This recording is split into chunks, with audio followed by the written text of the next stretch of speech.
Yeah, buddy. Hey, wait. Yeah.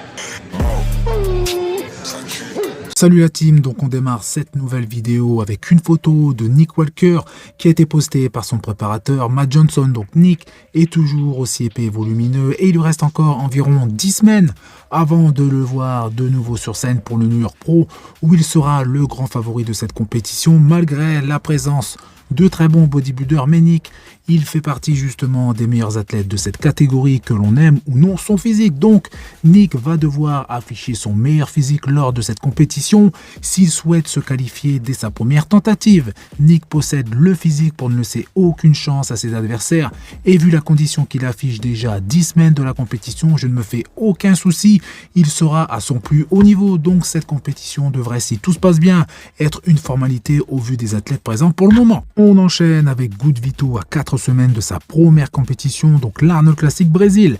Pour ses débuts pro, il sera sur scène face à Rafael Brandao dans une forme phénoménale avec un physique très complet qui sera le favori de cette compétition car pour le moment on ne sait pas ce que vaut Good Vito face à des bodybuilders tels que Rafael Brandao car nous le voyons uniquement en photo et vidéo seul sur les réseaux sociaux et il y a un monde entre la scène et les réseaux et parfois on tombe de haut car le niveau n'est pas du tout le même que celui espéré ou au contraire qu'il soit meilleur. Or SMD qui a énormément déçu à l'Arnold Classic US sera également présent, mais il était loin du niveau des top athlètes à cette compétition et il a terminé à la 9e place, juste devant Justin Rodriguez qui a fini dernier. Good Vito est plus petit que Rafael Brandao, il possède des dorsaux beaucoup plus volumineux, sa taille est assez large si on la compare à sa largeur d'épaule, mais j'espère qu'il sera aussi impressionnant sur scène que sur ses photos avec cette condition aussi poussée. Ici, Rafael Brandao qui pour son retour sur scène a terminé à la 3e place à l'Arnold Classic US 2024 grâce à son nouveau physique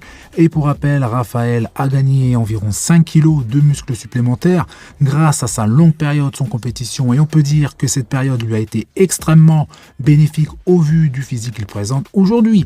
Il a réussi à progresser de façon équilibrée en gardant sa superbe ligne sans épaissir sa taille. J'espère qu'une fois que Rafael sera qualifié pour Monsieur Olympia 2024, qui pour moi ne fait aucun doute, il aura encore la possibilité de progresser jusqu'à la fin de l'année, mais il faudra qu'il se qualifie rapidement et l'Arnold Classic Brésil est la première des possibilités pour lui justement de se qualifier. Logiquement, il va afficher un meilleur physique en termes de conditions et de dureté. Tonio Borton a officialisé sa participation à l'Arnold Classic Brésil où il va affronter Rafael Brandao, Orsemde ou encore Good Vito. Pour rappel, Tonio participe également au New York Pro qui aura lieu 6 semaines après l'Arnold Classic Brésil où il défendra son titre face à Nick Walker. Mais ce n'est pas tout car il se pourrait que Tonio participe également au D3 Pro qui aura lieu une semaine après l'Arnold Classic Brésil. Donc pas mal de compétitions pour débuter cette saison 2024. Tonio vient à peine de débarquer dans la catégorie Men's Open et il a déjà marqué les esprits en 2023 en terminant la 8e place à Monsieur Olympia. Donc Tonio progresse à vitesse grand V et affiche un physique complet et de plus en plus volumineux avec une condition qui était l'une des meilleures à Monsieur Olympia 2023, mais je ne pense pas qu'il puisse remporter l'Arnold Classic Brésil ni le New York Pro. Voici quelques photos de Wesley Vissers qui ont été prises lors de sa première séance d'entraînement. Une fois arrivé en Angleterre, il affiche toujours une condition extrême, même avec plusieurs heures de vol. Donc Wesley a de très grandes chances de remporter cet Arnold Classic UK au vu du physique qu'il présente avec une condition et des séparations assez profondes, notamment sur ses deltoïdes et je dois dire que c'est assez impressionnant. Wesley possède une qualité musculaire incomparable et je pense même qu'il doit être le seul à présenter une telle qualité et dureté musculaire dans la catégorie classique physique. Wesley au top de sa forme et je me demande s'il parviendra à présenter un physique similaire aussi rempli avec une condition aussi poussée voire même plus poussée et paraître encore plus dur et plus sec. Si Wesley réussit à remporter cette compétition, il va de nouveau montrer qu'il va falloir compter sur lui pour Monsieur Olympia 2024 et il va semer le doute chez le top athlète habituel de cette catégorie. Ici, Brian Ansley qui sera également présent à l'Arnold Classic UK après avoir présenté son meilleur physique à l'Arnold Classic US où il a terminé à la 4e place derrière Urs Klasinski. Les juges lui ont donné les raisons de sa 4e place alors que beaucoup l'ont vu terminer à la 3e place devant Urs et je doute que Brian puisse présenter des cuisses plus volumineuses en si peu de temps, mais surtout Brian connaît déjà la limite de poids autorisé et de plus, il est au top de sa forme, donc il lui sera très difficile d'améliorer son physique et il va très certainement présenter un physique similaire, c'est-à-dire de top niveau, surtout à 44 ans.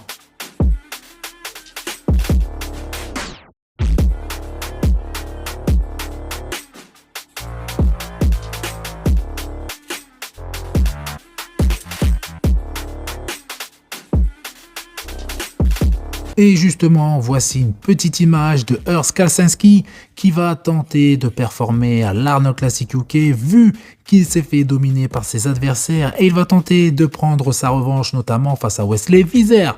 Urs doit absolument apparaître plus rempli et plus rond lors de cette compétition car à l'Arnold Classic US, Urs n'était pas à son top avec un physique qui est apparu trop plat avec une condition qui n'était pas aussi poussée qu'habituellement et ça ne pardonne pas face à des adversaires tels que Wesley ou Ramondino.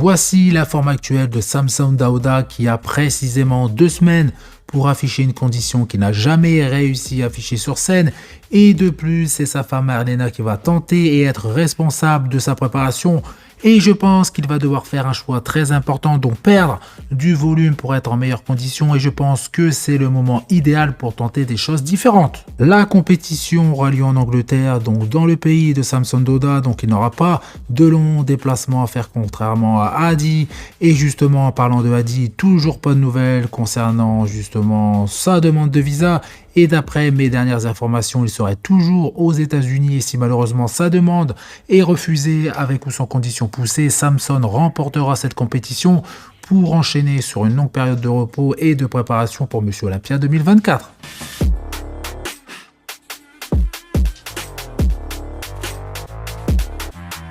Petite vidéo de Jonathan De La Rosa à 3 jours du show qui semble toujours en grande forme car il a présenté à l'Arnold Classic US son meilleur physique, donc très complet, notamment de dos, et je pense que Jonathan a toutes ses chances de terminer dans le top 4 ce week-end.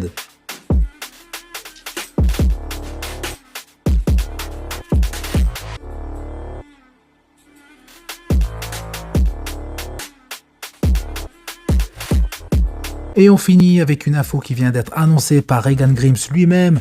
Donc il a annoncé qu'il participerait au Vancouver Pro qui aura lieu en juillet. Mais il va également participer au Dubai Pro Show toujours en juillet pour tenter de remporter la première place.